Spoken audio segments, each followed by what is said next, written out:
My fiancé said at dinner, "Your accent is so embarrassing. Can you just talk normal?" English is my third language. I'd moved here at 19.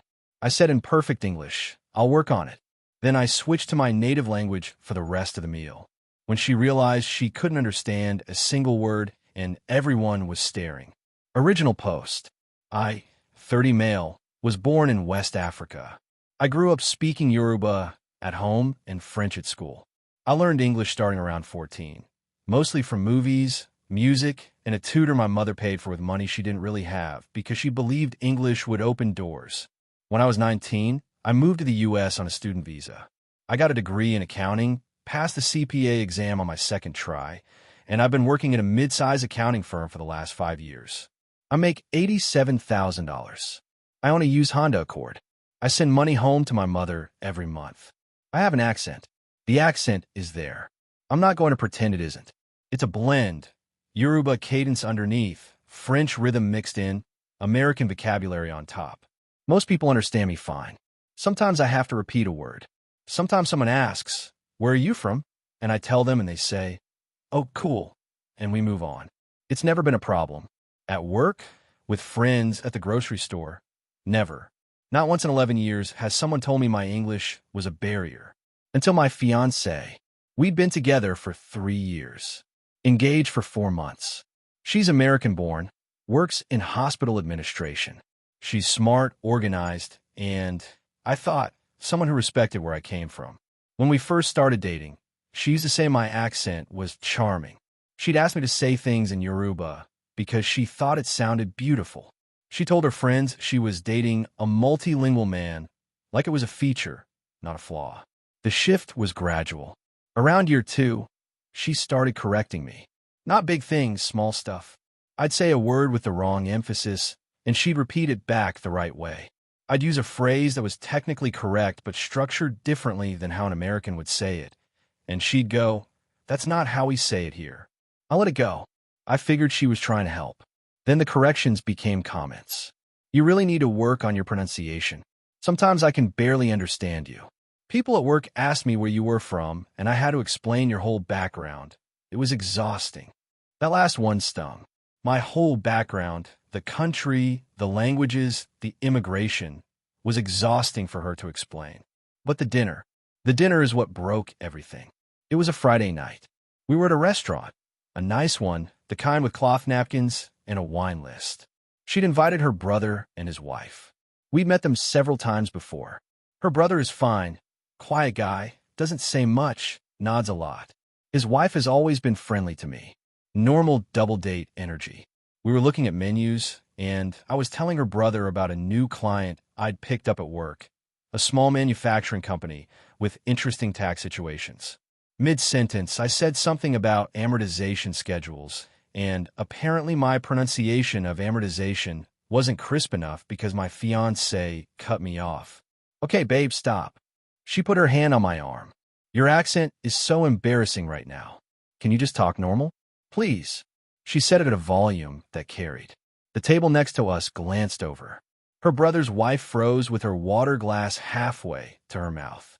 Her brother looked at his menu like it had suddenly become the most interesting document in the world. I sat there for about 3 seconds. The restaurant noise sort of dimmed around me. I could feel heat behind my ears, that specific kind of heat that comes from shame being placed on you by someone who's supposed to be your person. Then I said in perfectly clear English, "I'll work on it." She smiled, satisfied, like she'd successfully corrected a misbehaving child in public. She picked her menu back up and said, "Thank you. Now, what looks good?" I looked at my menu.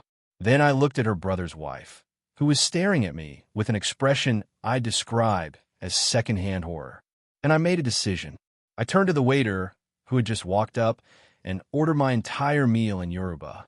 Full sentences, calm voice, perfect grammar. I described what I wanted, asked a question about the preparation, and complimented the menu, all in a language nobody at that table could understand. The waiter, understandably, stared at me. My fiancé's mouth opened. Her brother looked up from his menu. His wife made a sound that was either a laugh or a cough. I couldn't tell. My fiancé said, "What are you doing?" I looked at her and said, in Yoruba, you told me not to speak English the way I speak it. So I'm speaking the way I was born speaking. Is this better? I don't understand what you're saying. I switched to French. No? How about this? This is my second language. Still not normal enough? Stop it. You're making a scene. I went back to Yoruba. Calmly. I narrated my menu selection, my thoughts on the wine list, and a brief observation about the lighting in the restaurant. All in a language she'd once called beautiful, and now couldn't access because she'd told me the only language we shared wasn't good enough. Her brother's wife, and I give this woman full credit, said quietly, in English, I think he understood you perfectly. I don't think you understood him. My fiancée stood up, grabbed her purse, and walked to the bathroom. I ordered for both of us in English when the waiter came back. Steak for me, salmon for her, because even when I was making a point, I still knew her order. Her brother leaned across the table and said, for what it's worth, your English is fine, man. I said, I know. Update 1. She didn't speak to me on the drive home. Full silence. When we got back to the apartment, my apartment, Lisa my name, she'd semi-moved in about 8 months ago. She went straight to the bedroom and closed the door. I slept on the couch. Not because I was kicked out, because I needed space to think. The next morning, she came out swinging. Not physically, verbally. She sat at the kitchen counter and delivered what I can only describe as a prepared statement. What you did last night was humiliating. You embarrassed me in front of my brother and his wife. You made me look bad in a public restaurant. You acted like a child. I was making coffee. I let her finish. I asked you one simple thing, to be more aware of how you sound in social settings. That's not an attack. That's feedback. And instead of receiving it like an adult, you threw a tantrum in another language. I poured my coffee, took a sip. Then I said, you called my accent embarrassing at a dinner table in front of your family and a room full of strangers. You asked me to talk normal, which implies how I naturally talk is abnormal. English is my third language. I learned it at 14. I moved to a country where I knew nobody, in a language I was still learning, and I built a career, passed a professional licensing exam, and communicate every single day without issue. If after all that, the way I say amortization is embarrassing to you, the problem isn't my accent. She said, you're twisting my words. Your words were pretty straight. You said your accent is so embarrassing. That's a direct quote. I meant in that moment. You were being hard to understand. Your brother understood me. His wife understood me. The waiter understood me. You understood me. Nobody at that table had trouble with my English except you. She got quiet. Then she pivoted, which is what she does when she can't win the argument she started. Fine. I'm sorry, I said it the way I said it. But you need to understand that when we're around certain people, the way you present yourself reflects on both of us. Certain people, like your brother, like anyone. So my accent reflects poorly on you. That's exactly what you said. You're just using more words to say it. She left the apartment, went to her mom's house, and that's when phase 2 started. Her mom called me that afternoon. Now, her mom has been polite to me for 3 years, but I've always sensed a layer underneath. She's the kind of person who smiles at you while mentally cataloging everything she doesn't approve of. She'd made small comments over the years. Oh, that's how they do things where you're from? When I ate with my hands at a family barbecue? Or, your English is really improved, said with surprise, as if she expected me to still be struggling. Her mom's call was direct. She said, my daughter told me what happened at dinner. She's very upset. I think you owe her an apology. I said, with respect, she told me my accent was embarrassing in front of a restaurant full of people. I don't think I'm the one who owes an apology. She was trying to help you. You know, accents can be hard for some people to understand. She understood me fine for 3 years. Well, maybe she was being polite. I let that one sit. Then I said, was she being polite when she called my accent charming on our first date? Or when she asked me to teach her Yoruba words? Was that politeness too? Her mom didn't have a quick answer for that. She said, I just think you overreacted. Speaking another language at a dinner to prove a point was disrespectful. Being told how I speak is abnormal while I'm eating salmon was also disrespectful. But only one of us is expected to apologize. She hung up. Her brother's wife texted me that evening. A long message. The gist? I want you to know that what she said at dinner was wrong. My husband won't say it because he doesn't get involved in his sister's relationship, but I could see his face. He was embarrassed. For her, not for you. Your English is perfectly fine. You don't owe anyone a different voice. That message meant more than she probably knows. Over the next few days, my fiancée stayed at her mom's. She texted me intermittently, not to apologize, but to negotiate. She wanted me to acknowledge my part in the restaurant scene. She wanted me to agree that speaking Yoruba was an overreaction. She wanted me to promise I wouldn't do something like that again. Every text was framed as meeting in the middle, but the middle she was proposing was entirely on her side. I said, I'll have a conversation when you're ready to acknowledge that what you said was hurtful. Not poorly worded, not taken out of context. Hurtful. She said, you're being impossible. I said, I'm being clear. There's a difference. Update 2. So it's been about 10 days. She came back to the apartment on day 5, not to reconcile, but because most of her work clothes were in the closet and she had a Monday morning meeting. But once she was back, she stayed. Awkward coexistence. Separate sleeping. Minimal conversation. Like roommates who'd had a disagreement about the thermostat, except the thermostat was my identity. During those 10 days, I did something I should have done a long time ago. I started thinking back, not emotionally, analytically, like building a case file. And once I started cataloging the incidents, the pattern was undeniable. The time she told me to order for us at a restaurant because the waiter might not understand you, even though the waiter and I had been having a perfectly normal exchange. The time she suggested I let her do the talking at a car dealership because they'll take you more seriously with an American voice. The time she got frustrated during a phone call with our internet provider and said, just let me do it. You'll confuse them. The time she told her friends I was practically American as a compliment, as if the parts of me that weren't American were something to be apologized for.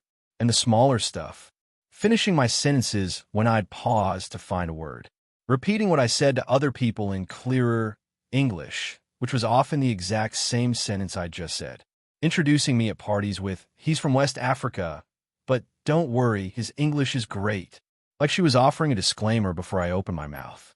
I'd rationalized every single one. She's trying to help. She's looking out for me. She doesn't mean it that way. But stacked together, they weren't individual incidents. They were a policy. She was embarrassed by me, not by my accent specifically, but by the foreignness it represented. The accent was just the most audible version of it. I shared this with my older cousin, my mother's nephew, who'd moved to the U.S. about 4 years before me. He's a nurse. He has an accent too, thicker than mine. I called him and laid out the whole thing. He was quiet for a minute. Then he said, brother, let me tell you something. When a person loves you, your accent is the last thing they hear. When a person tolerates you, it's the first. Then I called my mother. Back home. She asked how the wedding planning was going. I told her what happened at the dinner. My mother is a small woman with a voice that could stop a room. She said, in Yoruba, she told you to stop sounding like yourself? Yes. And you're still in this house with her? We're figuring it out. What is there to figure out? If she's ashamed of your mouth, she'll be ashamed of your children's mouths. Leave. My mother has never been subtle. But she wasn't wrong. I came home from work the following Tuesday and told my fiancée we needed to have a real conversation. She sat down. I sat across from her. I said, I've been thinking about this for 10 days, and I want to be direct. The comment at dinner wasn't isolated. You've been correcting me, speaking for me, and editing me for over a year. You introduced me with disclaimers. You took over conversations because you assumed people couldn't understand me. You called my accent embarrassing in a room full of people. And when I showed you exactly how it felt to not be understood, you called it an overreaction. She started to interrupt. I held up my hand. I speak 3 languages. You speak 1. I moved to a country where I had nothing, learned everything from scratch, passed a licensing exam in my 3rd language, and built a career. And you, the person who's supposed to be my partner, told me I should talk normal. I can't marry someone who thinks my voice is a problem to be solved. She stared at me. So what are you saying? I'm saying the engagement is off. Over a comment at dinner? You're canceling a wedding over 1 comment. It wasn't 1 comment. It was 100 comments, and one dinner that finally made me hear them. She cried, told me I was making the biggest mistake of my life, told me I'd never find someone who tolerated as much as she did. That word, tolerated, she actually used it, out loud, while trying to convince me to stay. I said, I don't want to be tolerated. I want to be understood. I asked for the ring back. She said no. I said, I paid $4,600 for that ring. It was a gift conditional on marriage. There's no marriage. The ring comes back. She said she'd think about it. I told her I'd give her a week and then I'd consult a lawyer, because in our state, an engagement ring given in anticipation of marriage is recoverable if the marriage doesn't happen. She gave it back 3 days later, left it on the kitchen counter with no note. I guess the kitchen counter is where rings go to die in these stories. Update 3. Final. It's been about 5 weeks since the breakup. Here's where everything landed. She moved out within a week. Her mom came with a pickup truck and they loaded everything in 2 trips. Her mom didn't speak to me during either trip, just tight smiles and pointed silence. On the second trip, as they were loading the last box, her mom turned to me and said, I hope you know what you're giving up. I said, I know exactly what I'm giving up. That's why I'm giving it up. My ex told our mutual friend group a version of events that was technically accurate but emotionally edited. Her version, I flipped out at dinner and humiliated her by speaking another language in front of everyone. She left out the part where she called my accent embarrassing.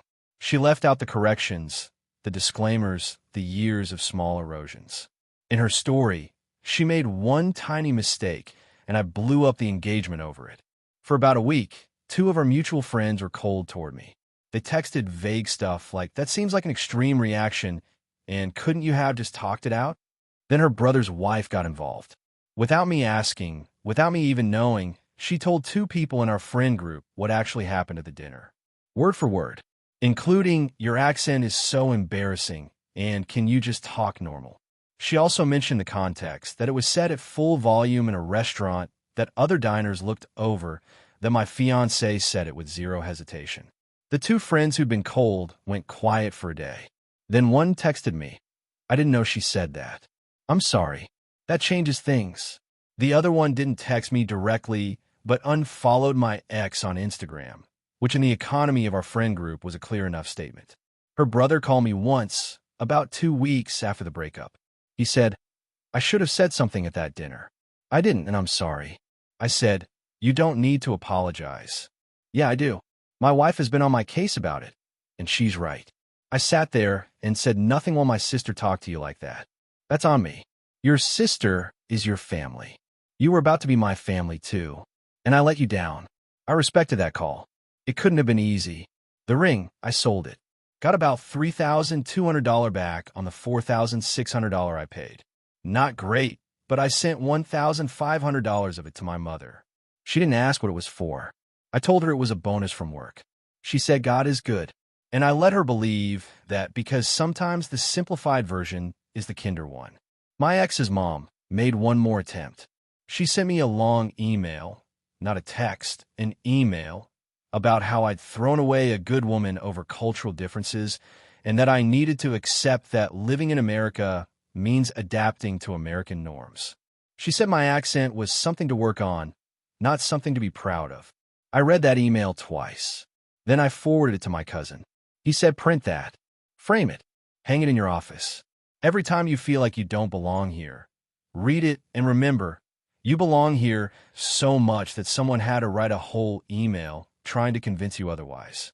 I didn't frame it, but I didn't delete it either. It lives in a folder on my phone labeled receipts. The honest part, the part that isn't satisfying or funny or good for a Reddit post. The accent thing got in my head. For about 2 weeks after the breakup, I caught myself second-guessing how I said things. In meetings at work, I'd slow down and over-enunciate. On the phone with clients, I'd simplify my sentences. I was editing myself, doing exactly what she trained me to do, even after she was gone. My cousin noticed during a phone call. He said, "Why are you talking like a GPS?" I laughed, and then I stopped doing it. I called my mother last week. We talked for 40 minutes in Yoruba, about her garden, about my aunt's new business, about a neighbor who bought a ridiculous car he can't afford. Normal family stuff. And halfway through the call, I realized I was smiling. Not because of anything specific, because I was talking freely. No corrections. No disclaimers. No one measuring my words against a standard I didn't set. My mother asked, "How is your English these days?" I said, "My English is fine, Mama." She said, "Of course it is. You learn from the best." She meant herself. She speaks about 30 words of English. But she's the one who paid for the tutor. She's the one who sent me here. She's the reason I have 3 languages instead of 1. And if 3 languages and an accent make someone embarrassed to sit with me at dinner, then that table was never where I was supposed to be. I still work at the same firm, still drive the same Accord, still send money home. My accent hasn't changed. It's the same one I walked into this country with at 19, a little smoother, a little more American around the edges, but still mine. Still Yoruba underneath, French in the middle, English on top. And anyone who wants to sit across from me at a restaurant is going to hear all 3. That's not a flaw.